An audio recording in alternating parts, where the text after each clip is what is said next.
নাসিরুদ্দিন পাটোয়ারির সাথে আমার একেবারেই ভাই বোনের মতো সম্পর্ক। তার সাথে আমার খুবই ভালো আন্তরিকতার জায়গা।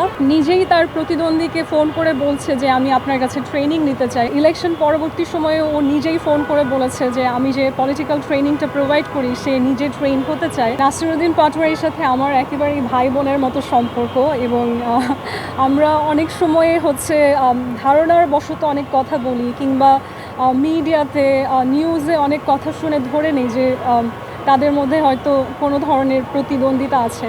তার সাথে আমার খুবই ভালো আন্তরিকতার জায়গা এবং ওকে আমি বলেছিলাম যে ছোট ভাই হিসেবে হলেও নির্বাচনের আগেই যদি আমরা সাক্ষাৎ করি ওটা আমাদের রাজনৈতিক কালচারে একটা সুন্দর এক্সাম্পল হতে পারে যে প্রতিদ্বন্দ্বিতার বা প্রতিহিংসার রাজনীতি থেকে বের হয়ে আমরা ব্রাদারহুড বা সলিডারিটির দিকে আগাচ্ছি। কিন্তু ওর একটা ভয় ছিল যে আপনারাই যারা সংবাদ মাধ্যম আছেন অনেক ধরনের টুইস্ট করে আপনারা ভিউয়ের জন্য অনেক নিউজ করেন, যেহেতু ইলেকশন সামনে সেই সময়ে প্রতিটা নিউজই আসলে পাবলিক পারসেপশন গঠনে একটা বড় ভূমিকা রাখে।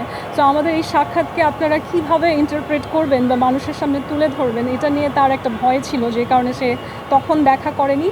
তবে ইলেকশন পরবর্তী সময়ে ও নিজেই ফোন করে বলেছে যে আমি যে পলিটিক্যাল ট্রেনিংটা প্রোভাইড করি সে নিজে ট্রেন হতে চায় এবং আমি এটাকে অনেক অ্যাপ্রিসিয়েট করি, কারণ আমাদের বাংলাদেশের পার্সপেক্টিভে এবং সারা বিশ্বেই মানুষের মধ্যে অনেক ইগো বা সেলফ সেন্টার্ড একটা বিষয় থাকে। আমরা অনেক সময়ে অনেক জনপ্রিয়তা পেয়ে গেলে কিংবা সহজেই কোনো সাফল্য পেয়ে গেলে আমাদের যে গ্রুমিং বা ট্রেনিং বা আরও নলেজ অ্যাকোয়ার করার প্রয়োজন আছে আমরা অনেক সময় এটা স্বীকার করতে ভয় পাই।